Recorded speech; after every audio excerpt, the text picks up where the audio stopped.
भगवते वासुदेवाय।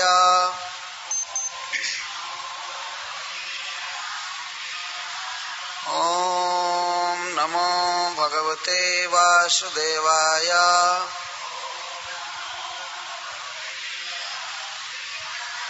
ओम नमो भगवते वासुदेवाय।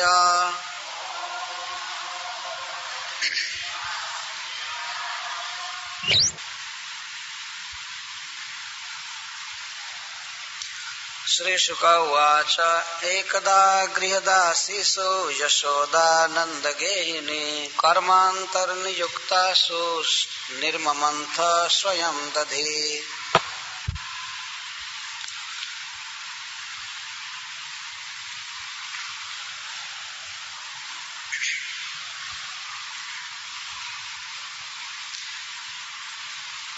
अब यहाँ भगवान श्री कृष्ण के उखल बंधन की लीला प्रारंभ की जा रही है।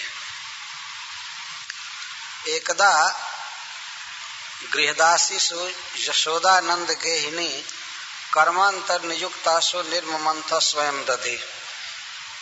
एक बार माँ यशोदा अपने घर की दासियों को दूसरे कार्य में लगाकर स्वयं दही मथने लगी, स्वयं दधी मथने लगी।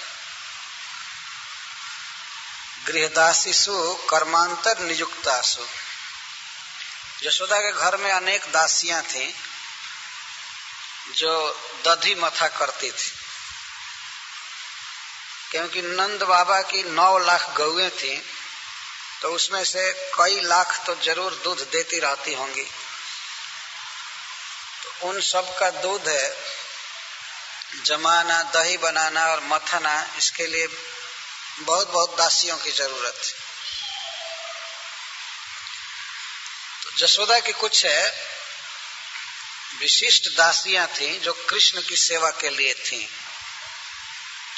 और वे कृष्ण के लिए नवनीत निकाला करती थी दही से। दही मथती थी, नवनीत निकालती थी। तो माँ यशोदा के पास जब अन्य घरों से बार बार कंप्लेन आ रहा था कि कृष्ण हमारे घर में चोरी किया, हमारे घर में चोरी किया, हमारा दही खा गया, माखन खा गया, तो यह सुनते सुनते माँ यशोदा के मन में एक शंका उदित हुई कि हो न हो हमारे घर का माखन अच्छा नहीं होता है, इसी से कृष्ण दूसरे के घर में जाता है। माँ के मन में ये शंका उत्पन्न हो,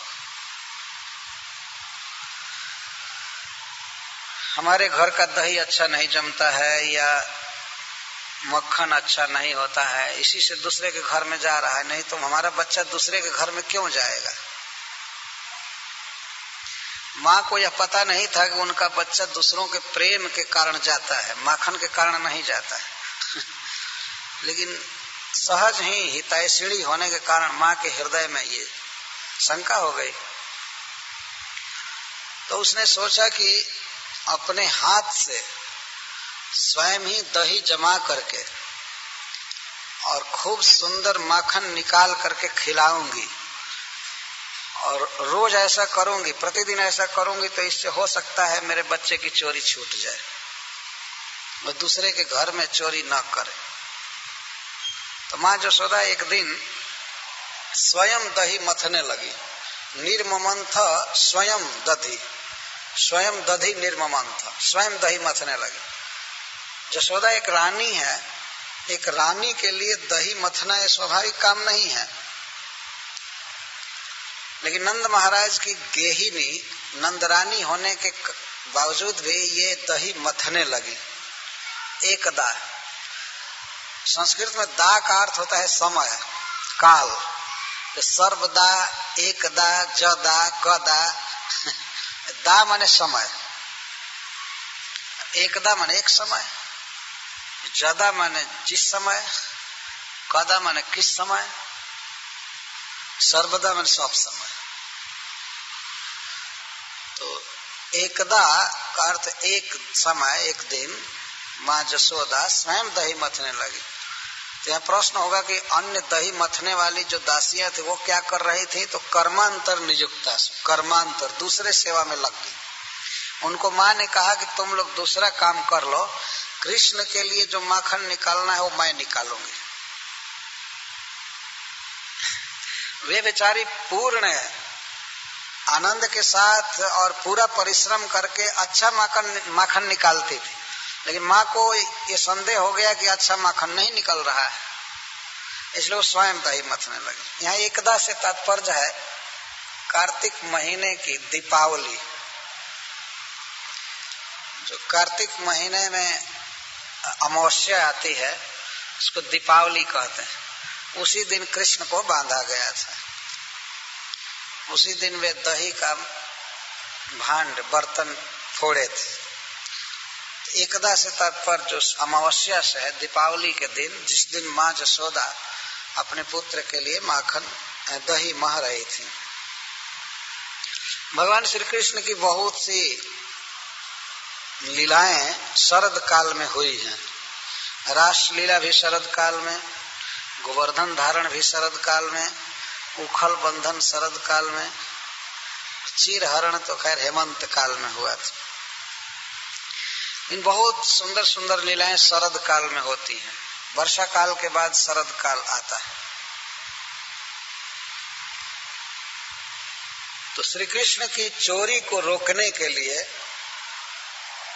उनको अपने घर में संतुष्ट रहने के लिए दही मथा जा रहा है। इसलिए सुखदेव गोस्वामी यहाँ पर नंद गेहिनी शब्द का प्रयोग किए। यशोदा नंद गेहिनी, नंदस्य गेहिनी, नंद महाराज की पत्नी अर्थात नंद रानी। स्वयं शब्द यह सिद्ध कर रहा है कि इनके योग्य यह काम नहीं था, और दासियां थी तो स्वयं दही मथने की आवश्यकता नहीं थी, लेकिन अपने पुत्र को सेटिस्फाई करने के लिए निर्ममता स्वयं दही मथने लगी। और दही मथते समय श्री कृष्ण के बाल लीलाओं को गाती जाती थी। उसका वर्णन कर रहे हैं। जानी जानी है गीतानी तद बाल चरितानि च दधि निर्मंथने काले स्मरंती तान्य गायता। जान जानी है गीतानि तद बाल चरितानि च, तद बाल चरितानि कृष्णस्य बाल चरितानि, जो भी ब्रज में प्रसिद्ध लीलाएं श्री कृष्ण की हो चुकी थी उनको माँ जसोदा गा रही थी। स्वाभाविक ही गान निकल रहा था मुख से। जैसे पूतना उद्धार की लीला, तृणावर्त उद्धार की लीला, या बकैया चलने की, माखन खाने की, या स्तन पीने की, जो भी वो लीला कर किए थे उन्हीं लीलाओं को गा रही थी। भगवान के धाम में कोई भी व्यक्ति जब बोलता है तो गद्य में नहीं बोलता है, पद्य में बोलता है। यहाँ तो कोई कोई ऐसा आशु कवि होता है जो किसी बात को कविता में कहता है, जो बहुत जल्दी जब ही सोचे और कविता बना दे तो उसको आशु कवि कहते हैं। आशु का अर्थ होता है शीघ्र, कवि मतलब कवि, आशु कवि। ऐसे हम कवि देखे हैं जो किसी वस्तु का वर्णन करते हैं और कविता में करते जाते हैं, कविता में, वो आशु कवि कहते हैं। इन संसार के अधिकांश ऐसे लोग हैं कविता की बात तो दूर रही, गद्य में भी कुछ नहीं बोल पाते। बड़ा मुश्किल है इस संसार में। लेकिन भगवान के धाम में प्रत्येक व्यक्ति जो भी बात बोलता है तो काव्य में बोलता है। कथा गानम नाट्यम गमनम अपि, गोलोक में जो चलना है वो नाटक जैसा होता है, नाचने जैसा, नटनम। भगवान के धाम में कोई व्यक्ति चलता है तो नाचते हुए चलता है, क्योंकि वहां कोई दुख नहीं है, आनंद में रहता है मनुष्य, झूम झूम कर चलता है। और इस संसार में आदमी चलते समय, खाते समय, पीते समय अपने सिर पर भार उठाए रहता है चिंता का। वो नाच नहीं सकता, गा नहीं सकता। और इस जगत में हम लोग देखे हैं कि जब कोई व्यक्ति आनंद में होता है तो कुछ गुनगुनाने लगता है, गाता है या नाचता है। तो वैकुंठ में प्रत्येक व्यक्ति आनंद में रहता है, सुख में रहता है, और जो चीज वो गाना चाहे गा सकता है। क्योंकि वहां जड़ शरीर नहीं होता। तो माँ यशोदा श्री कृष्ण की बाल लीलाओं को गा रही थी। कब गा रही थी? दधी निर्मंथने काले, दही निर्मंथन के समय गा रही थी। इसके द्वारा एक साधन का संकेत है कि यदि मनुष्य को भगवान का कीर्तन करने का समय न मिले तो अपना काम करते समय ही करे।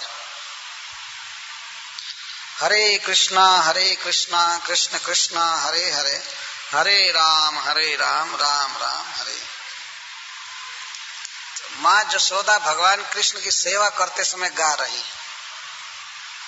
स्मरंती तानी अगायता, स्मरण कर रही थी मन में और गा रही थी। दधी निर्मंथने काले, बड़ा सुंदर शब्द है। हम लोगों के भी जीवन में बहुत बहुत कार्य हैं, तो काम करते समय भी गा सकते हैं। सभी कार्यों के समय तो गाना कठिन होगा कोई किसी ऑफिस में होगा, कहाँ होगा, सब समय नहीं गा सकता है। लेकिन कुछ कार्य ऐसे होते हैं जो कार्य के समय भी भगवान का जस गाया जा सकता है, ये गाना चाहिए। तो माँ के स्वरूप का वर्णन करते हैं, उसका स्वरूप कैसा है। तो सबसे पहले वर्णन करते हैं, क्षौमम वासः पृथुकटि तटे बिभ्रति। क्षौमम रेशमी लहंगा पहनी हुई है। ब्रज की स्त्रियां आज भी दो वस्त्र पहनती हैं, एक को लहंगा कहते हैं और एक को ओढ़नी कहते हैं। ओढ़नी ऊपर ओढ़ती है और एक लहंगा होता है, बहुत लंबी साड़ी होती है, उसको चुन करके पहनती है। आज भी ब्रज में स्त्रियां ऐसे पहनती। तो उसको क्षौमम वास पृथुकटि तटे, पृथुकटि तटे विशाल नितंबों पर माँ यशोदा लहंगा पहनी थी। और विभ्रति सूत्र नद्धम, और सूत्र से, जिसको आज के युग में बेल्ट कहते हैं लोग, वो बांध ली थी। मतलब इसको कहते हैं कमर कस कर तैयार हो जाना। भगवान की सेवा के लिए यशोदा बिल्कुल तत्पर थी, जीवन में आलस्य बिल्कुल नहीं। और यह भोर का समय था, सवेरे का समय, भोर, अभी सूर्योदय नहीं हुआ था। उसी समय यशोदा उठकर कृष्ण के लिए परिश्रम कर रही, दही माथ रहे थे कि लाला जगेगा तो जगते ही उसको ताजा ताजा माखन खिलाऊंगी, ये सोच करके भोर में वो मथ रही थी। तो रेशमी वस्त्र इसलिए पहनी थी कि रेशमी वस्त्र शुद्ध माना जाता है, कोई इस कार्य में कमी न रह जाए, इसके लिए भी वो वस्त्र पहनी। सूत्र नद्धम, बहुत कड़ा बांध करके, ये करधनी से बांध करके। पुत्र स्नेह स्नुत कुछ जुगम जात कंपम च शुभ्रु, और माता यशोदा के दोनों स्तन हिल रहे थे और उनसे दूध चुचुआ रहा था, दूध चू रहा था। माँ यशोदा के स्तनों से दूध चू रहा था। तो अप्राकृत जगत की प्रत्येक वस्तु चिन्मय है, वह जड़ नहीं है। वहां प्रत्येक वस्तु स्वरूप शक्ति का अधिकार है, इसलिए सब कुछ चिन्मय है। तो माँ यशोदा के स्तन में जो दूध है, वो ये सोच रहा था कि आज माता यशोदा माखन निकाल रही है तो माखन इतना अच्छा होगा कि कृष्ण उसको खा करके संतुष्ट हो जाएंगे, तो मुझको नहीं पिएंगे, हमको नहीं पिएंगे। माँ का दूध है, ये सोच रहा था। इसलिए वो बाहर आ रहा था। स्नेह, पुत्र स्नेह स्नुत कुछ जुगम, दोनों स्तनों से दूध चू रहा था पुत्र के स्नेह के कारण। जात कंपम च शुभ्रु, और दोनों स्तन कांप रहे थे, हिल रहे थे। दही मथने में माँ यशोदा तन्मय थी। तो सुखदेव गोस्वामी माँ यशोदा का चित्र खींच रहे हैं, वर्णन कर रहे हैं कि उनका लहंगा कैसा है, उनके स्तन कैसे हैं। और रज्वा कर्ष श्रम भुज चलत कंकड़ो कुंडले च, रज्जु आकर्ष जब रज्जू खींच रही हैं, रस्सी खींच रही हैं, तो उसके चलते उनके हाथों की चूड़ियां बज रही थी, कंकड़ बज रहा है। इधर अमेरिका में फैशन है कि स्त्रियां चूड़ी पहनती ही नहीं, एकदम गायब। तो पता नहीं क्या इस देश का रिवाज है, कोई नहीं पहनती। स्त्रियों को कंकड़ पहनना चाहिए हाथ में, कंगना कहते हैं इसको। तो माँ जसोदा कई चूड़ियां पहनी थी, सोने की चूड़ियां, कंगन। वे खींच रही थी तो वे झनझन झन झन झन झन बज रहे थे और कुंडल हिल रहे थे, कानों के कुंडल और हाथ के कंकड़ चल रहे थे और आवाज कर रहे थे, झूम रहे थे। और माँ को अपने देह का स्मरण नहीं था। जसोदा को अपने देह की स्मृति बिल्कुल नहीं थी, भगवान की सेवा में तन्मय है। स्विन्नम वक्त्रम, और मुख पर पसीने की बूंदे आ गई थी। कभी दही नहीं मथी थी, कभी परिश्रम नहीं की थी। सुकुमारी यशोदा दही मथ रही है, इसलिए परिश्रम के कारण मुख पर पसीने की बूंदे आ गई। परिश्रम जल, जब मनुष्य परिश्रम करता है तो उसके शरीर पर, विशेषकर मुख पर जल आ जाता है, उसको परिश्रम का जल कहते हैं या पसीना कहते हैं। कबर विगलन मालती निर्ममंत, और यहाँ तक कि जो कबर में, केश पास में, केश बंधन में मालती के पुष्पों की माला लगाई गई थी, तो ये पुष्प भी गिर रहे थे नीचे पीछे। वो दही मथने में तत्पर थी और ध्यान नहीं था, तो पुष्प भी नीचे गिर रहे थे। कबर विगलत मालती निर्ममंत, इस तरह से दही मथ रही थी। तो बाणी लगी थी कृष्ण के गुण वर्णन में, और मन लगा था चिंतन में, और हाथ देह लगा था सेवा में। यह है एक परफेक्ट भक्त की स्थिति कि भगवान की सेवा में इस तरह चित्त तन्मय, मन लीला के स्मरण में और वचन उनके लीला के गान में और शरीर सेवा में, इस तरह से एकतान होकर सेवा कर रही। इस पर कई आचार्यों ने अपनी अपनी भावनाएं दी हैं कि माँ जसोदा के स्तन से दूध क्यों चू रहा था। जैसा मैं भाव कहा कि दूध यही सोच रहा था कि कृष्ण हमको नहीं पिएंगे, माखन खाकर संतुष्ट हो जाएंगे तो मैं बेकार हो जाऊंगा, इसलिए वो चू रहा था। हाथ के कंगन बज रहे थे, झनझन झनझन झनझन बज रहे थे। तो इस पर आचार्यगण टीका करते हैं कि माँ जसोदा के हाथ की जो चूड़ियां हैं वो भी चिन्मय हैं, जीव हैं, जड़ नहीं है। तो वे आवाज कर रहे हैं, वो आवाज इस तरह मानो कर रहे हैं कि हम धन्य हैं, हम धन्य हैं, आज उन हाथों में हैं जो हाथ कृष्ण की सेवा कर रहे हैं। वास्तव में हाथ की शोभा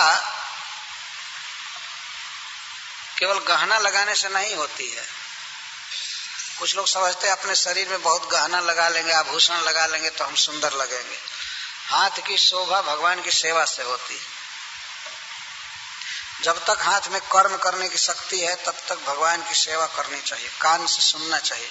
तो कानों के कुंडल झूल रहे हैं, तो वे भी अपने को धन्य कह रहे हैं कि आज हम उन कानों में हैं जो कान, जो श्रवण कृष्ण लीला का श्रवण कर रहे हैं, कृष्ण लीला सुन रहे हैं, सर्व बधाई दे रहे हैं। और माता जसोदा के केश पासों की मालती की माला नीचे गिर रही है, फूल नीचे गिर रहे हैं। तो इस पर आचार्य लोग एक भाव लिखे हैं कि वे फूल ये सोच रहे थे कि ऐसी महिमामयी माँ के सिर पर रहने लायक हम नहीं हैं, इसीलिए वे फूल आकर चरणों में गिर रहे थे। इसके चरण में रहने लायक है, जसोदा के सिर पर रहने लायक हम नहीं। ये फूलों के मन में विचार आ रहा। तो इस तरह वो दही मत रही थी। यही है कृष्ण प्रेमी का जीवन। कृष्ण भक्त का मतलब नहीं होता है कि वो बैठ करके ध्यान किया करे, केवल भगवान की सेवा करनी है। माँ यशोदा की तरह कि शरीर में परिश्रम आ जाए, पसीना आ जाए, इसको कहते हैं भक्ति। आचार्यों ने भक्ति की परिभाषा की है तो उन्होंने कहा है कि इंद्रियों से इंद्रिय की सेवा करना है भक्ति है। हम लोगों को जो भी इंद्रियां मिली हैं वो भगवान ने दिया है, और हम इंद्रियों का कुछ प्रयोग करना चाहते थे इसीलिए भगवान ने दिया। जीभ से कुछ बोलना चाहते हैं तो भगवान बोलने की शक्ति दिए, कुछ करना चाहते हैं तो करने की शक्ति दिए, परंतु भगवान की ये इच्छा रहती है कि जीव मेरे विषय में बोले, मेरे विषय में सुने, मेरी सेवा करे, इसके लिए वे इंद्रियां देते हैं। लेकिन हम लोग तो इस बात को जानते भी नहीं है कि हमको इंद्रियां कौन दिया है, कि कोई पता नहीं, जानते भी नहीं। यह बहुत भारी मूर्खता है वास्तव में। हमको देह दिया गया है लेकिन हमको पता नहीं है कौन दिया है। और भगवान के बनाए हुए यंत्र में से यदि कोई खराब हो जाए तो इस संसार में अब तक बनाने की शक्ति नहीं है।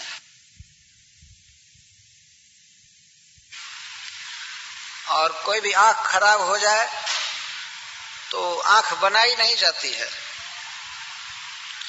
पत्थर की आंख लगानी पड़ती है जो देखती नहीं है। देखने में कुछ लोगों को भ्रम हो जाता है कि ये भी आंख है, लेकिन वो आंख काम नहीं करती। मनुष्य बना नहीं सकता कुछ भी। भगवान की बनाई हुई आंखें हैं, भगवान का बनाया हुआ कान है, हाथ है, तो भगवान की सेवा के लिए बनाया गया। ऐसा नहीं कि हमको भगवान ने दे दिया और हम कुछ भी खाएं, कुछ भी बोलें, कुछ भी सुने। तो भगवान के भक्तों द्वारा यह साधन का संकेत किया गया।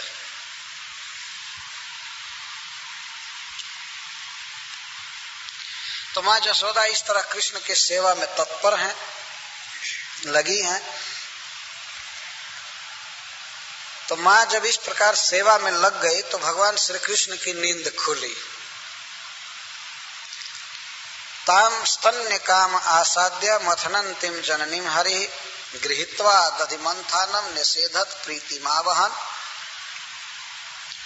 ताम स्तन्य काम आसाद्य मथनंतिम जननीम हरि। तो मंथन करने वाली अपनी जननी के पास भगवान श्री कृष्ण आए। पहले वे स्तन्य काम हुए। स्तन्य का अर्थ होता है स्तन का दूध। श्री कृष्ण को इच्छा हो गई माँ के दूध को पीने की, स्तन का दूध पीने की। वो रोज पीते ही थे, जगे और जगते ही भूख लग गई। बात यह थी कि माँ जब श्री कृष्ण की इस तरह सेवा कर रही थी तो भगवान भी प्रेम के भूखे हैं, वे माँ का स्तन पीने के लिए बेचैन हो गए। तो उठे स्तन्य काम हुए। ये बहुत सुंदर शब्द है, काम। काम का अर्थ होता है इच्छा। भगवान के हृदय में इच्छा हो गई माँ के स्तन का दूध पीने की। जब भक्त उनकी सेवा करता है तो भगवान भी भक्त की सेवा से ऋणी हो जाते हैं, तो वे दूध पीने की इच्छा की। तो स्तन्य काम हुए और उठे और धीरे धीरे आ गए माँ के पास। माँ उनके पास नहीं गई, वो दही मथ रही थी। तो श्री कृष्ण ऊ करते हुए, आंख मलते हुए, और जिधर से दही मथने की आवाज आ रही थी और माँ यशोदा के गाने की आवाज, तो स्वर वो पहचान रहे थे कि मेरी माँ गा रही है और दही मथ रही है। तो धीरे धीरे धीरे धीरे उस घर में चले गए, पहुंच गए। स्वयं जगे और पलंग पर से उतरे और आंख मलते हुए गए माँ यशोदा के पास। आसाद्य मथनंतिम जननीम हरि गृहीत्वा दधिमंथानम निषेध। तो माँ दही मथ रही थी तो श्री कृष्ण गए और जा करके दोनों हाथ से दही मंथन का दंड पकड़ ली। जो मटके में दंड है, मथानी देखे होंगे इसमें से कुछ लोग। ये भी बड़ा मुश्किल है इन देशों में कि ये सब भी चीज देख ही नहीं सकते, समझेंगे क्या? वो देखे ही नहीं है तो समझेंगे नहीं। सब चीज मशीन से मथ दिया जाता है तो देखेंगे नहीं। हम लोग कम से कम कृष्ण लीला समझने के योग्य हैं, क्योंकि हम सब लोग देखे हैं गांव में इन सब बातों। एक दंड होता है, दंड, स्टिक, और दूसरी एक लकड़ी गाड़ी होती है, उसमें 2 जगह पर वो रस्सी से बंधा होता है और उस दंड में ऐसे रस्सी लगाकर खींचते हैं, उसका निचले सिरे पर ऐसे अंगुली जैसा होता है और वही मथता है, घरर घरर घरर घरर की आवाज आती है उसको मथने से। तो माँ यशोदा मथ रही थी और वही मंथन दंड की आवाज ही वो मृदंग का काम कर रहा था, उस पर वो गा रही थी। तो श्री कृष्ण जान गए कि मेरी माँ वहां मथ रही है, गा रही है, तो गए और जाकर मंथन दंड में ब्रेक लगा दी, पकड़ लिए। उनके कहने का आशय था कि तुम एक काम छोड़ो, मुझे दूध पिलाओ। वह काम भी कृष्ण के लिए किया जा रहा था, लेकिन श्री कृष्ण आए और पकड़ लिए। न्यसेधत मंथनंतिम जननी, मंथन करने वाली जननी को रोक दिए। माँ का शरीर नहीं पकड़े, मंथन दंड पकड़ लिए। जब पकड़े तो माँ ने छोड़ दिया, अभी छोड़ दिया। इस पर एक आचार्य ने लिखा है कि भगवान संकेत करते हैं कि माँ, जब तुम मुझे प्राप्त कर ली हो तो क्या मंथन कर रही हो। यह मंथन शब्द का अर्थ शास्त्रों का मंथन है। कुछ आचार्य लोग ये उत्प्रेक्षा करते हैं, उपनिषद को मथना है, वेद को मथना है, रामायण महाभारत सबको मथ करके सार क्या निकाला जाएगा, कृष्ण। तो कृष्ण जिसका बेटा बने हुए हैं उसको अब क्या मथने की जरूरत है। भगवान मानो ये संकेत कर रहे हैं, क्या परिश्रम कर रही हो। तो रोक दिए तो माँ देखने लगी कि अच्छा क्या करता है, उठाई नहीं गोद में, वो भी रुक गई। और श्री कृष्ण माँ के बाह को पकड़े, बाह को ऐसे झूल करके पकड़े और एक पैर गगरी पर दिए और धीरे से माँ के गोद में चढ़ गए और चढ़ करके स्वयं ही माँ के स्तनों को पीने लगे पकड़कर। और वो सब देख रही थी कि क्या कर रहा है। और जब ही कृष्ण आए तो माँ तो काम छोड़ ही दी, लेकिन देख रही थी क्या कर रहा है। तो स्वयं जब माँ के गोद में चढ़ गए तो माँ यशोदा को बड़ी प्रसन्नता हुई, मेरा बेटा बहुत तेज है। पहले भी तो माखन उखन चुराता था कहाँ कहाँ चढ़ करके, लेकिन गोद में चढ़ गया अपने से तो उसको बहुत प्रसन्नता। पीने लगे और वो पिलाने लगी और दूध पी पी करके मुस्कुराने लगे। पहले कुछ रो रहे थे, अब मुस्कुराने लगे दूध पी करके। आहार मिलता है बच्चे को तो पी करके हंसने लगते, तो मुस्कुराने लगे। उनके मुस्कुराते हुए मुख को देखती थी माँ, पिलाने लगी। अब भगवान में और माता यशोदा के दूध में होड़ लग गई। प्रेम के भूखे भगवान को तृप्ति हो नहीं रही थी और अप्राकृत जगत का यशोदा का दूध कम नहीं हो रहा था। तो दही मथना तो रुक गया और माँ यशोदा पिलाने लगी, कृष्ण पीने लगे और दूध घट नहीं रहा था और भगवान तृप्त नहीं हो रहे थे। तो बहुत देर तक वहीं पर खड़े खड़े पिला रही थी। तमंक मारूढ़ अपाय तस्तनम स्नेह स्नुतम सस्मित मिक्षति मुखम। और स्मित से युक्त मुख को माँ यशोदा देख रही थी, पिला रही थी, तो आनंद में मग्न हो गई। तब तक इसी समय क्या हुआ, चूल्हा पर रखा हुआ, अंगीठी पर रखा हुआ दूध उबलने लगा, उफान आ गया उसमें। दूध जब उबाला जाता है अति आंच के कारण तो उसमें उबाल आ जाता है, तो उबलने लगा। तो माँ यशोदा श्री कृष्ण को तुरंत उतार कर गोद से और गई कि वो दूध जल जाएगा, बेकार हो जाएगा, उसको उतार दो, चूल्हे से उतार दो, इसके लिए वो चली गई। तो अप्राकृत जगत का, वैकुंठ जगत का जो दूध है वो भी चिन्मय है। तो दूध बेचारा अग्नि में जल जल कर तपस्या कर रहा था कि श्री कृष्ण के होठों का स्पर्श पा करके मैं धन्य हो जाऊंगा, श्री कृष्ण मुझे पिएंगे। लेकिन जब वह दूध देखा कि कृष्ण तो माँ यशोदा का दूध पी रहे हैं तो इनकी भूख बुझ जाएगी, तो हमको ये नहीं पिएंगे, तो मैं तो व्यर्थ ही जल जल कर मर रहा हूँ, तप कर रहा हूँ, हमारा क्या यूज होगा। तो वो सोचा कि माँ के सामने ही आत्महत्या कर लूं। वो दूध सोचा कि आग में कूद करके मर जाऊं। ये कोई जड़ जगत का दूध नहीं है कि उसमें कोई विचार नहीं। वो दूध इस प्रकार से विचार किया कि मैं अग्नि में जल जल कर तप कर रहा हूं, तो मैं किस काम में आऊंगा। ये केवल अपने माँ का दूध पिएंगे तो मैं मर रहा हूं इस अग्नि पर, क्या होगा मेरा। तो माँ के हृदय में दया उत्पन्न कराने के लिए, आत्महत्या के लिए चल दिया, उफान आ गया। माँ देख ली, माँ की दृष्टि पड़ गई, तो माँ ने सोचा कि अपने छाती का दूध तो अपने पास ही है, ये तो खराब होने वाला नहीं है।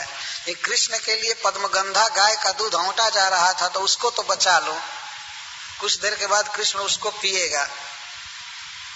तो माँ कृष्ण को छोड़ दी। कृष्ण पी रहे थे, छोड़ना नहीं चाहते थे, लेकिन छुड़ा करके जमीन पर रख करके और दौड़ी। वो गई तो जब ही वो जा रही थी तभी दूध शर्म के मारे नीचे बैठ गया, उसका उफान बंद हो गया। दूध ने बाद में सोचा कि अरे मैं माँ के प्रेम सेवा में बाधा दिया है, कितना सुखी थी, लेकिन मैं उसकी सेवा छुड़ा दिया, तो वो शर्म से नीचे आ गया। और माँ ने देखा कि दूध औंटा जा चुका है, तो चूल्हे से उतार करके नीचे रख दी। यह प्राकृत जगत। नंद बाबा के यहाँ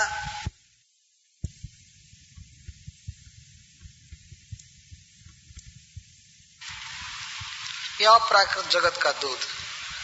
नंद बाबा के यहाँ 100 गौएं ऐसी रखी गई थी जो सुगंधित घासों को केवल खाती थी, सुगंधित घास, और उनके दूध को 10 गौओं को पिलाया जाता था। छांटी हुई गौएं थी, बहुत सुंदर, पद्मगंधा गाय कहा जाता था। तो पद्मगंधा गाय का दूध औंटा जा रहा था और श्री कृष्ण के पीने के लिए। जब दूसरे के घर का वो दूध भी पी जाते थे, दही खा जाते थे, मक्खन खा जाते थे, तो दूध भी स्पेशल औंटा जा रहा था कि अब अपने घर में ऐसा अच्छा दूध दिया जाए कि दूसरे के घर में वो चोरी ना करे। तो माँ यशोदा उस दूध को उतारी और इधर कृष्ण को क्रोध आ गया। क्रोध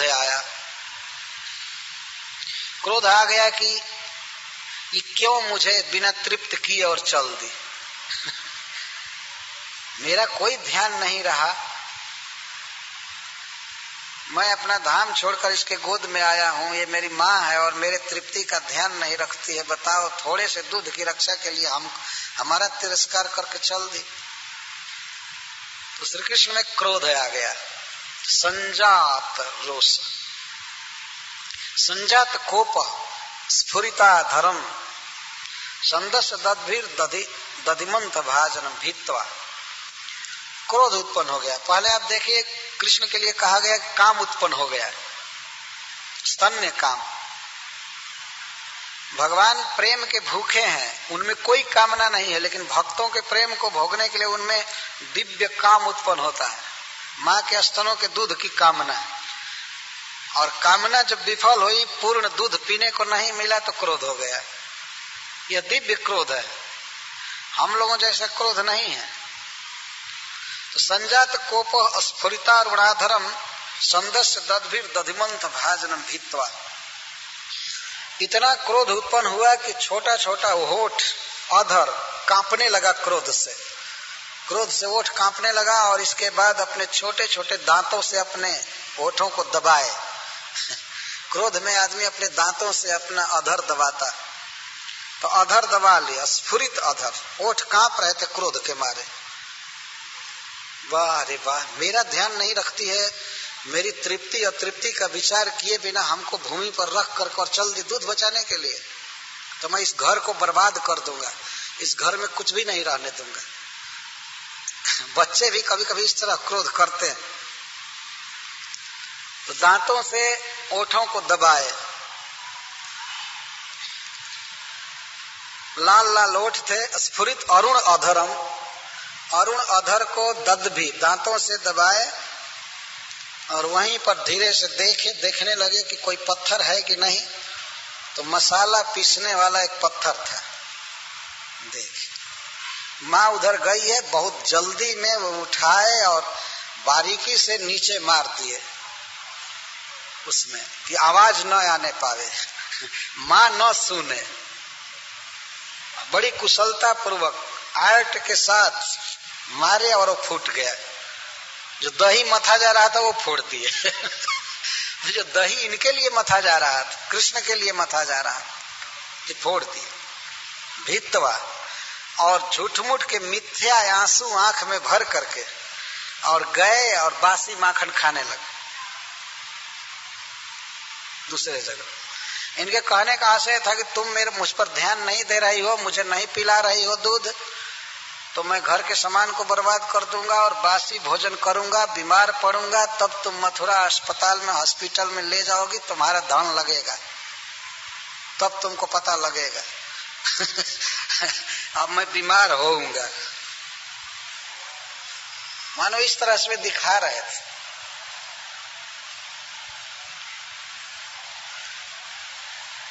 दूसरे घर में जाकर के हायंगमम मतलब माखन खाने लगे।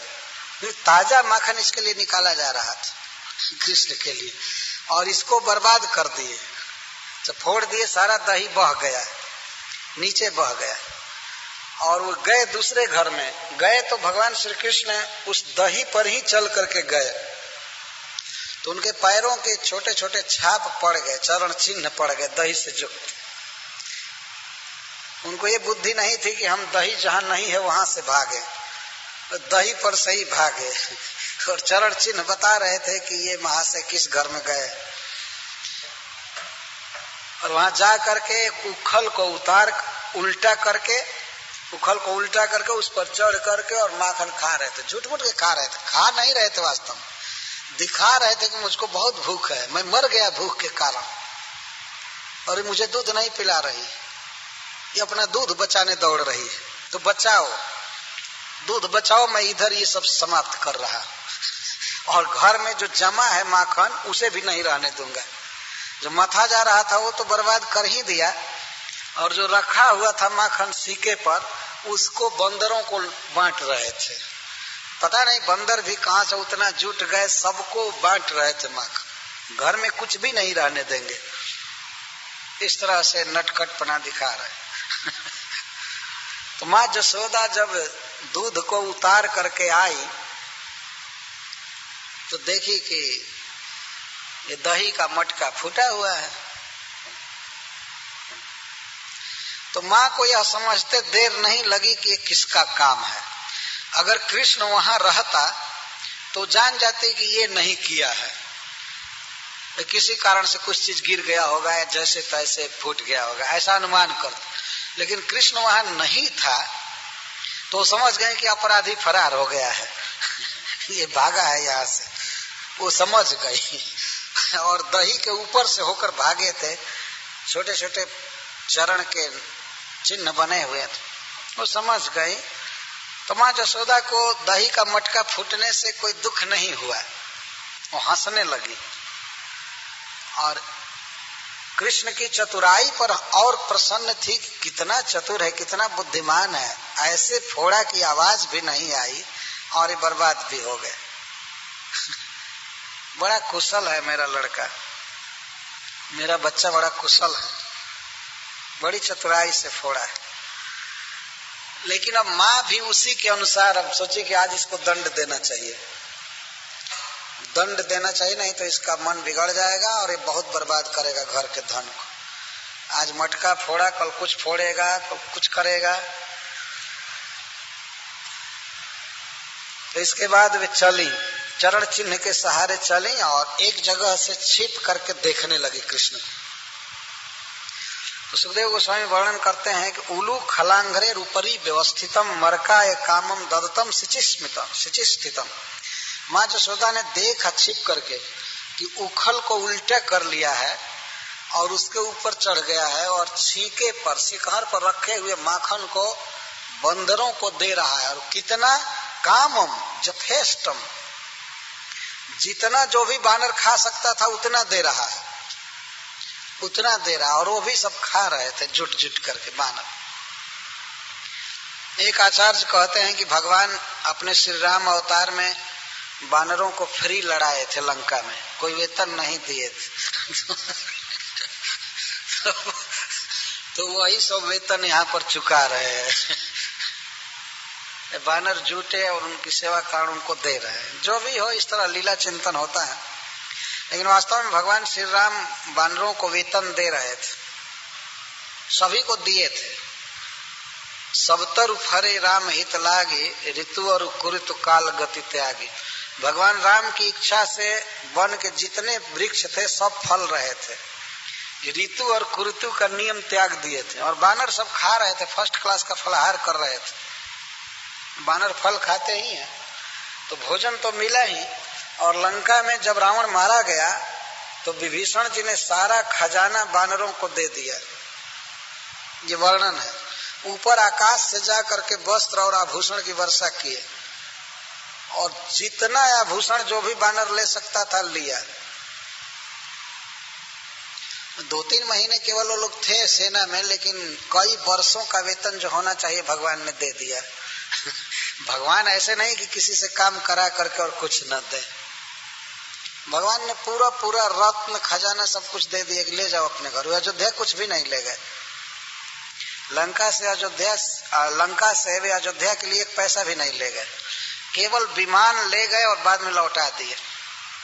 कुबेर जी के पास भेज दिया गया विमान। वो रावण चुरा करके लाया था, जबरदस्ती हर करके लाया। तो भगवान अपने भक्तों को देते हैं, खूब देते हैं। लेकिन इस अवतार में भी कुछ बानरों को बुला लिए कि तुम लोग खाओ हमारे हाथ से, खूब लुटा रहे थे। एक कामम शब्द का प्रयोग है। काम का अर्थ होता है यथेष्ट, जितना खा सकते थे उतना।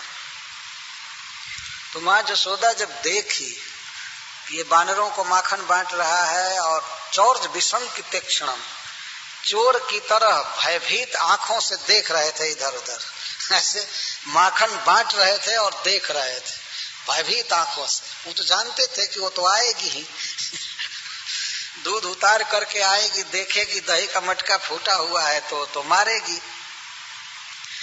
वो छीट रहे थे क्रोध में होकर के और देख रहे थे भयभीत नेत्रों से। तब तक उन्होंने देखा कि माँ हाथ में छड़ी लेकर के आ रही है। तामात यष्टिम प्रसमिक्ष सत्वरस ततो वरुहिया पश्चार भीतवत। उन्होंने देखा कि माँ हाथ में छड़ी लेकर आ रही है, तब तो भीतवत, बहुत भयभीत की तरह उस उखल पर से उतर करके चले, भाग चले। वो सोचते थे कि माँ का शरीर भारी है, मुझे पकड़ नहीं पाएगी और मैं भाग जाऊंगा, मैं बच जाऊंगा। कई अपराध किए थे। पहला अपराध तो दही का मटका फोड़ना, ये अपराध है। दूसरा अपराध बानरों को माखन बांटना। आदमी अपने घर में माखन दही दूध रखता है तो सोचता है बिल्ली न खाने पावे, बानर न खाने पावे, रक्षा करके, और अपने घर का ऐसा बदमाश लड़का निकला कि वो सारा धन बांट रहा है बानरों को। ये भी एक अपराध था। तो कृष्ण मान रहे थे कि मैं अपराधी हूँ, मैं गलती कर रहा हूँ, और आज माँ मारेगी, और उस पर भी हाथ में छड़ी लेकर आ गई। तो प्रकट विश्वास हो गया कि अब तो बिना पीटे छोड़ेगी नहीं। तो भागे। जब वे भागे तो माँ यशोदा चुपचाप नहीं रह गई, वो भी चली पकड़ने के लिए। कहाँ भागोगे? ऐसी एक प्रथम लीला हुई थी। कृष्ण भागे और माँ पकड़ने के लिए दौड़ी। तो सुखदेव गोस्वामी कहते हैं कि योगियों का मन तपस्या से तेज होकर के भी जिनको नहीं पकड़ पाता है, मतलब योगियों का शुद्ध चित्त भी भगवान का स्मरण तक नहीं कर पाता है, उन्हीं भगवान को डायरेक्ट पकड़ने के लिए यशोदा दौड़ने लगी।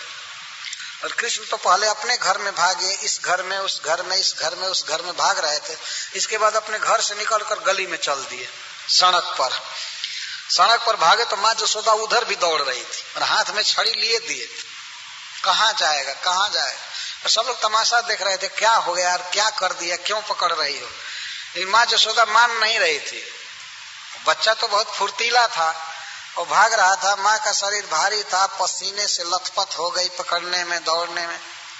तो गांव में इधर उधर दूसरे के घर में भी वो भाग रहे थे। माँ पीछे से चल रही थी। अंत में जाते जाते पकड़ लिया, और जब पकड़ लिया तो एक हाथ से पकड़ा और दूसरा हाथ कृष्ण का अपने नेत्रों को पोंछ रहा था। दाहिने हाथ को पकड़ा माँ ने, अरे बानर बंधु, अरे मंथनी स्फोटक। वो कहने लगी बानर ही तुम्हारे संबंधी हैं, बानरों को इतना धन बांट रहा है, अरे बानर बंधु, अरे नटखट, आज मैं तुमको दंड देती हूँ, तुम्हारी सारी आदत निकाल दूंगी। इतना दिन से सुन रहे थे कि तुम दूसरे के घर में चोरी कर रहे थे और आज अपने घर के सामान बर्बाद करने लगे। माँ ऐसे डांट रही थी, आज मैं तुमको बांधूंगी, मारूंगी। छड़ी उठाकर ऐसे कह रहे थे, बोल क्यों क्यों मटका फोड़ा, क्यों फोड़ा। और श्री कृष्ण रोने लगे, बिल्कुल फफक फफक कर रोने लगे और अपने बाएं हाथ से आंखें मलने लगे। तो आंखों से आंसू निकल रहे थे और आंसुओं से काजल भींग रहा था, तो भींगा हुआ काजल उनके गाल पर इधर उधर सब फैल गया। तो इससे श्री कृष्ण की शोभा और बढ़ गई। सुंदर शरीर पर काजल फैल रहा था, बार बार रो रहे थे और कह रहे थे, अब ऐसी गलती नहीं करूंगा, अब ऐसा अपराध नहीं करूंगा माँ, छोड़ दे, अब ऐसा अपराध नहीं करूंगा। रो रहे थे, खूब रो रहे थे। माँ ने देखा कि बहुत ज्यादा डर गया है तो छड़ी रख दी। जब छड़ी रख दी तब कृष्ण नॉर्मल कंडीशन में आए। अब विश्वास हुआ कि अब नहीं मारेगी, मारेगी तो एक आध तमाचा मारेगी, अब छड़ी से नहीं मारेगी। तो कुछ स्वस्थ हुए। इस प्रकार अपने संपूर्ण अवतारों में, संपूर्ण लीलाओं में भगवान अपराधी के रूप में प्रथम बार खड़े हैं। ऐसी मधुर लीला भगवान की अन्यत्र नहीं है। अपराधी बनकर भगवान माँ के पास खड़े हैं और माँ के हाथ में है कि उनको मारे या छोड़े या बांधे। ये है वात्सल्य भाव ब्रज का। कृतागसंतम प्ररुदंत मक्षणी कसंत मज्जन मछली सोपाणिना उद्भिक्षमाणम भय विहवलक्षणम हस्ते गृहीत्वा भिष्यते वागुरत। हाथ पकड़कर माँ बार बार भर्त्सना कर रही थी, डांट डपट रही थी और प्ररुदंत में बार बार रो रहे थे। आंखों का काजल उनके मुख पर फैल रहा था।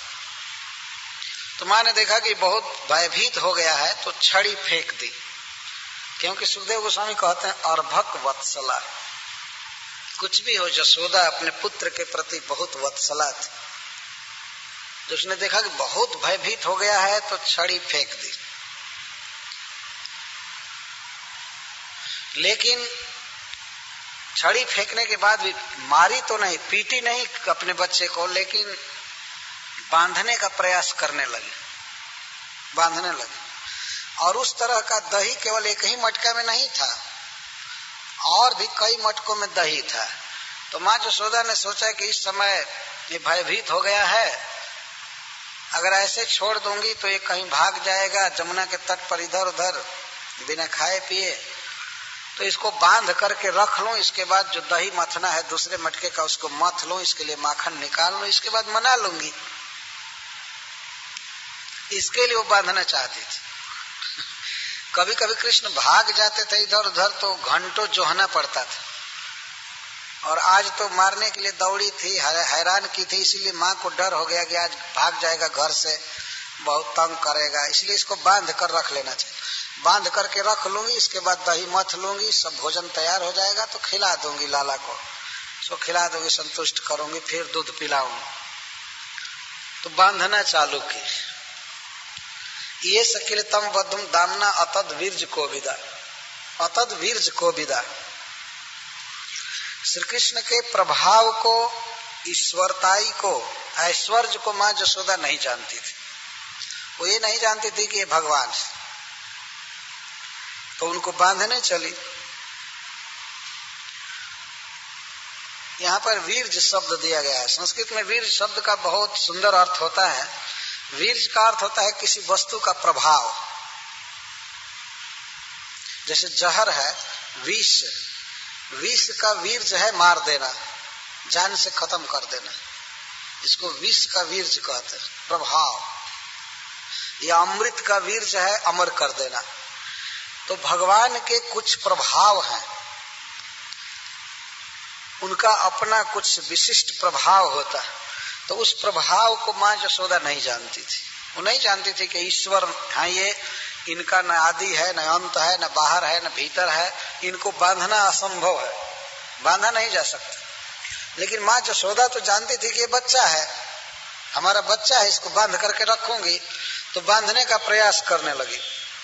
तो सुखदेव गोस्वामी यहाँ एक सिद्धांत बोल रहे हैं, न चांतर न बहिर्जस्य न पूर्वम न पिछा परम पूर्वा परम बहिश्चांतर जगतो यो जगच्च यः तम मत्वात्मजम अव्यक्तम मर्तलिंग मधोक्षजम गोपिको लुखले दामना बबंध प्राकृतम जथा। भगवान में अंतः नहीं है, भीतर नहीं है, न बहि न बाहर है, ये भगवान का वर्णन है। हम लोग इस संसार में कोई भी वस्तु अपने अनुभव में देख रहे हैं, सुन रहे हैं, समझ रहे हैं, तो उसका अंतः, उसका भीतर है या बाहरी जरूर है। जैसे हमारा शरीर है तो हमारे शरीर के बाहर भी बहुत कुछ है ना, बाहर ही ज्यादा है। हमारे बाहर हवा है, ये हाल है, पूरा न्यूयॉर्क नगर है, पूरा जगत हमारे बाहर है, और भीतर भी कुछ है, भीतर भी कुछ है। लेकिन भगवान के भीतर कुछ नहीं है, उनमें भीतर ये शब्द प्रयोग ही नहीं कर सकते और बाहर भी प्रयोग नहीं कर सकते। तो कहां से कहां बंधन लगाएंगे? बंधन कहीं से चालू किया जाता है। जैसे माइक का दंड है, तो आदमी यहां से बंधन चालू करे तो यहां आकर के बांध देगा। लेकिन जिसका कोई और छोर नहीं हो, जिसका अंतः नहीं है, जिसका बाहर भीतर कुछ नहीं है, जो सब तरह से पूर्ण है, कैसे बंधन करेंगे? कहां से बंधन लगाएंगे? यह जगत जो हम देख रहे हैं, देखने में लगता है कि कृष्ण के बाहर है, लेकिन सारा जगत कृष्ण के भीतर है और भीतर उनके कुछ नहीं है, ये भी कहा गया है। गीता में भगवान कहते हैं कि मेरे भीतर सारा जगत है और जगत के भीतर मैं हूं। फिर वे कहते हैं मेरे भीतर कुछ भी नहीं है और मैं किसी के भीतर नहीं।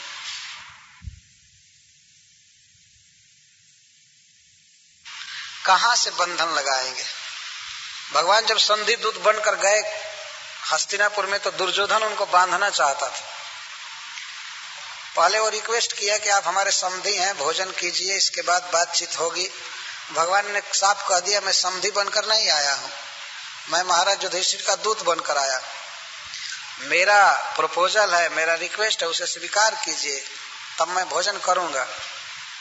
तो दुर्योधन कहा कि आप कैसी बात कर रहे हैं, आपको शर्म आनी चाहिए कि आप अपने को युधिष्ठिर का दूत कहते हैं, आप इतने महान पुरुष हैं। तो बातों में भगवान ने साफ कह दिया कि मैं तुम्हारे यहाँ नहीं खाऊंगा जब तक मेरा काम नहीं होगा। तो दुर्योधन ने सोचा कि श्री कृष्ण को यहीं पर बांध कर रखना चाहिए, जेल में डाल देना चाहिए और पांडवों से युद्ध किया जाएगा, क्योंकि श्री कृष्ण पांडवों के साथ रहेंगे तो इनकी बुद्धि से वे जीत सकते हैं। तो बांधने के लिए चला, भगवान भीषण हुंकार किए और विश्व रूप दिखाए और कहे कि देखो कहां तुम्हारे पास इतनी लंबी रस्सी है, कैसे बांधोगे, कहां से चालू करोगे और कैसे बांधोगे। हरि ने भीषण हुंकार किया, अपना स्वरूप विस्तार किया, जो मुझे बांधने आए हो जंजीर बड़ी क्या लाए हो। रामधारी सिंह दिनकर ने लिखा है हिंदी में, तो मुझे बांधने आए हो लेकिन कौन बड़ी जंजीर लाए हो। पद के नीचे पाताल देख, मुट्ठी में तीनों काल देख, मेरा स्वरूप विकराल देख, गत और अनागत काल देख। देखो दुर्योधन, मेरे मुट्ठी में तीनों काल है, मेरे पैर के नीचे पाताल है, और गत और अनागत काल, भूत और भविष्य सब मेरे भीतर है। बांधो, कहां से बांधो? वो तो सब बेहोश होकर गिर गए भगवान कृष्ण का रूप देखते ही सब गिर गए। लेकिन दुर्योधन आदि कृष्ण को नहीं बांध सके, पर मां यशोदा ने बांध दिया। क्या मानकर? आत्मजम मत्वा, अपना पुत्र मान करके बांध दिया। तो भगवान में बाहर भीतर कुछ भी नहीं है, मतलब वे अनंत है, असीम है। तो जब मां यशोदा बांध रही थी कृष्ण को, तो कुछ घटना घटी। घटना इस प्रकार की घटी कि जो भी रस्सी वो बांधी पहले, तो जब ही लाला के कमर में बांधी तो आते आते 2 अंगुल कम हो जाती थी रस्सी, और कितनी भी लंबी रस्सी जोड़ती थी तो 2 अंगुल कम हो जाती थी। जसोदा को आश्चर्य होता था क्या हो गया है, लेकिन फिर भी वो बांधने से नहीं मानी। भगवान की सारी शक्तियां एक मत होकर इसका विरोध कर रही थी कि हम भगवान को नहीं बंधने देंगे। उनकी विभुता शक्ति, सर्वव्यापकता शक्तियां सब उदित हो रही थी, 2 अंगुल रस्सी कम पड़ रही थी। सबसे पहले माँ जसोदा अपने केस के जूड़ा से एक रस्सी निकाली लंबी और उससे बांधना चाहती थी, तो वो घट गई तो घर के एवं स्वगेह दामानी अपने घर की रस्सियों को मंगाने लगी, और जब ही गांठ लगा करके बांधने चलती थी कमर तो 2 अंगुल कम हो जाता था, हमेशा 2 अंगुल कम। आचार्यों ने इस पर बहुत सा भाव लिखा है कि 2 अंगुल रस्सी कम क्यों पड़ रही थी। कई लोगों ने भिन्न भिन्न आशय दिया है। एक आचार्य कहते हैं कि आगे चल करके नल, कुबर और मणि गिरे, इन दोनों का उद्धार करना था, तो इसको सूचित करने के लिए 2 अंगुल रस्सी कम पड़ रही थी। एक आचार्य कहते हैं कि भगवान माँ जसोदा का परिश्रम अभी कम हुआ था, इसीलिए भगवान की दया में कमी हो रही थी। तो भक्त के परिश्रम में कमी थी और भगवान की दया में कमी थी, इसलिए नहीं बंध रहे थे। जब परिश्रम पूरा हो जाएगा तो दया भी पूरी हो जाएगी, तब बंध जाएंगे। भगवान प्रतीक्षा करते हैं कि हमको बांधने वाला पूरा पूरा परिश्रम करे। नहीं, शुरू में ही निराकार कह करके छोड़ देगा तो भगवान उसके लिए निराकार ही रहेंगे, वे क्यों साकार बनेंगे। शुरू में ही कुछ लोगों की आइडिया है कि भगवान निराकार है, ये फालतू आइडिया है। वास्तव ये अज्ञान है। लोगों को यह ज्ञान है कि भगवान क्या नहीं है, लेकिन यह ज्ञान नहीं है कि भगवान क्या है। प्रभुपाद जी कहा करते हैं कि in this age people know what is not God. भगवान क्या नहीं है इसको लोग जानते हैं, लेकिन भगवान क्या है इसको नहीं जानते। जितना नकारात्मक वर्णन करना होता है करते रहते हैं, भगवान ये नहीं है, वो नहीं है, ये नहीं है, वो नहीं है, लेकिन भगवान क्या है इसका वर्णन नहीं करते, और इसी को फिलॉसफी मान लिया जाता है। जैसे कोई पूछे कि अमेरिका का राष्ट्रपति कौन है, तो कोई आदमी प्रवचन करने लगे, वो सिंह नहीं है, वो भेड़ा नहीं है, वो गाय नहीं है, वो ये नहीं है, वो ये नहीं है। ये कौन सा वर्णन है? वो क्या है ये तो वर्णन करो, ये तो वर्णन करना चाहिए। तो आज तक ईश्वर का वर्णन यही लोग करते हैं कि ईश्वर क्या नहीं है, उसका कोई नाम नहीं है, उसका कोई रूप नहीं है, उसका कोई घर नहीं है, बस यही। तो कोई ज्ञान है नहीं, निगेशन केवल करते हैं। तो भगवान के लिए जो परिश्रम किया जाता है उनको भक्तवत्सल मान करके तो भगवान प्राप्त होते हैं। भगवान अपनी लीला द्वारा ये सब दिखा रहे हैं। तो माँ जसोदा के परिश्रम में अभी कमी हो रही थी, इसलिए एक रस्सी घट रही थी, और भगवान की दया उधर उत्पन्न नहीं हो रही थी, और 2 अंगुल कम हो रही थी। भगवान ने बताया कि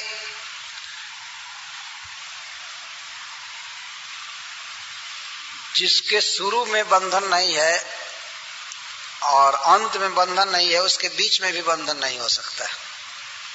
और माँ जसोदा बीच में बांध रही थी, कमर में बांध रही थी। भगवान कई बातों को ये सिद्ध कर रहे थे।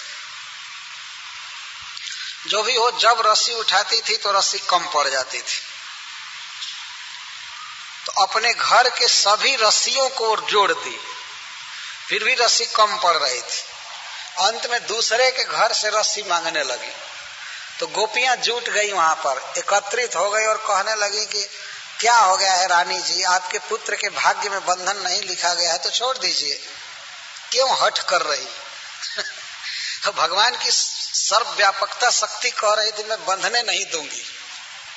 ईश्वर किसी के बंधन में नहीं आ सकता है, लेकिन माँ जसोदा पसीने से लथपथ हो गई। पसीना पर पसीना छूट रहा था और वो जिद में आ गई कि बांध करके रहूंगी। ऐसा होता है मनुष्य के मन में भाव। कोई काम करने चलता है और दूसरे लोग कहते हैं छोड़ दीजिए अब नहीं होगा, तो आदमी वो हठ में आ जाता है, हठ कर लेता है। माँ यशोदा ने कहा बांध करके ही रहूंगी, चाहे आज शाम हो जाए या पूरे गोकुल की रस्सी जुटानी पड़े, फिर भी बांध करके ही रहूंगी। और जो भी लंबी से लंबी रस्सी बांधती थी वो घट जाती थी। जो गोपियां हंस रही थी और माँ यशोदा भी हंस रही थी, पता नहीं क्या हो गया लेकिन बांध करके रहूंगी। अंत में भगवान ने जब देखा स्वमातु स्विन्न गात्राया, मेरी माँ का शरीर पसीना से तरबतर हो गया है और उसके केस के माथ के फूल गिर गए हैं, तो दृष्टवा परिश्रमम कृष्ण कृपया से स्वबंधन, माँ का परिश्रम देख करके बंध गए। भक्त में और भगवान में होड़ लगी थी, हठ हो रहा था। भगवान कह रहे थे नहीं बंधूंगा और भक्त हठ किया है बांध करके ही रहूंगा। अंत में भगवान हार गए, उनको बंधना पड़ा। जब माँ ने बंधन लगा दिया कमर में, तो वो सोची कि कहाँ बांधना चाहिए, तो वो उखल में ले जा करके बांध दी। उखल भारी है, पत्थर का उखल है, इसको इधर उधर घसीट नहीं सकता है। और एक आचार्य कहते हैं कि उखल चोरी में सहायता किया था, इसलिए वो भी चोर है। तो माँ ने सोचा कि इस चोर को चोर से बांधना ठीक है, तो उखल पर चढ़ करके चोरी किए थे। तो उखल को भी बांधा गया। उलूखल या उखल कहते हैं संस्कृत में। तो उखल से माँ यशोदा बांध दी। तो एक प्रश्न होता है, क्या भगवान पराजित हो गए? तो सुखदेव गोस्वामी कहते हैं हाँ, भगवान भक्त से हमेशा हारे हुए। जब उनकी विभुता शक्ति सर्वज्ञता शक्ति लड़ रही थी, तो भगवान की कृपा शक्ति हृदय में उदित हुई और वे बंध गए। कृपया आश्रित स्वबंधन, भगवान कृपा से बंध गए। तो भगवान श्री कृष्ण माँ यशोदा के द्वारा बांध दिए गए हैं। तो सुखदेव गोस्वामी इस लीला पर सिद्धांत व्यक्त कर रहे हैं कि एवं संदर्शिता यंग हरिणा भृत्य वश्यता स्ववशे नापि कृष्ण न जस्येदम शिश्वरम वशे। जिन श्री कृष्ण के वश में यह सारा विश्व है, समस्त देवता मुनि जिनके वश में है, उन भगवान को माँ यशोदा ने बांध दिया। तो भगवान इस लीला द्वारा यह दिखा रहे हैं कि मैं अपने भक्तों के वश में हूँ। इस सारे जगत के जो स्वामी हैं वो किसी भी व्यक्ति के वश में हो सकते हैं यदि वह कृष्ण से प्रेम करे। गीता में भगवान कहते हैं कि जे यथा माम प्रपद्यन्ते तंस तथैव भजामि हम। मुझको जो जिस भाव से भजता है मैं उसी भाव से उसको भजता हूँ। तो यदि कोई श्री कृष्ण को पुत्र मानता है तो श्री कृष्ण पुत्र बनने के लिए तैयार है। भगवान की तरफ से कोई कमी नहीं है। हम लोगों की तरफ से कमी है कि हम यशोदा जैसा भाव बनाते नहीं। तो इस प्रकार माँ यशोदा के हाथों से उखल में बंध कर भगवान इस जगत को ये संदेश दे रहे हैं, देखो मैं अपने भक्त के वश में हूँ, तुम भी चाहो तो मुझे बांध सकते हो। कैसे हूँ छोड़े ना ही छुड़ाए, रसिया बंधो प्रेम की डोर। भगवान कहते हैं प्रेम का धागा जीना जीना है, थोड़ा है लेकिन इसमें इतनी शक्ति है कि मैं इसको तोड़ नहीं सकता, ये तोड़ा नहीं जा सकता। माँ यशोदा ने बांध दिया तो फिर भगवान की हिम्मत नहीं थी कि वे अपने से खोल ले। तुलसीदास जी ने अपने विनय पत्रिका में लिखा है कि जिन बांध्यो सुर असुर नाग मुनि प्रबल कर्म की डोरी, तेजस मति हाथी बांधो सकत न छोरी, ऐसे कुछ पद है उनका कि जिन्होंने कर्म की रस्सी से ऋषि मुनि देवता पितर सबको बांध कर रखा है, उन भगवान को यशोदा ने ऐसा बंधन में बांधा कि सकत न छोरी, वो अपने से नहीं खोल सके। माँ घर का काम कर रही थी और वे उखल में बंधे बंधे चुपचाप पड़े थे, खोल नहीं सके। नंद बाबा खोले, नंद बाबा खोल सकते थे क्योंकि उनकी पत्नी बांधी थी और कोई नहीं खोल रहा था, किसी को साहस नहीं हुआ कि वो कृष्ण को खोल दे। नंद बाबा आए, पूछे कौन बांधा है, तो पता लगा कि उनकी भारजा यशोदा खोली है, तो वो जाकर खोल दिए। पिताजी खोल दिए, माँ बांधी थी, भगवान स्वयं नहीं खोल सके। तो एवं समदर्शिता यंग हरिणा भृत्य वश्यता, इस प्रकार भगवान दिखाते हैं अपना स्वभाव अपनी लीला करके कि मैं भक्तों के वश में। इस तरह भगवान से प्रेम करना चाहिए जैसे जसोदा ने किया। तो जब माँ घर के कामों में व्यग्र हो गई कृष्ण के सेवा के लिए दूसरे कामों में, तो श्री कृष्ण की दृष्टि दो वृक्षों पर पड़ी। जसोदा के आंगन में दो यमलाज अर्जुन के वृक्ष थे, यमल जोड़ा। तो श्री कृष्ण ने सोचा कि इन दोनों का उद्धार करना चाहिए। हरीश्वरी जी ने लिखा है कि भगवान बंधे हैं लेकिन दूसरे को मुक्त करना चाहते हैं। ये उदार व्यक्ति का स्वभाव होता है, स्वयं दुख में रहता है फिर भी दूसरे का हित करता है।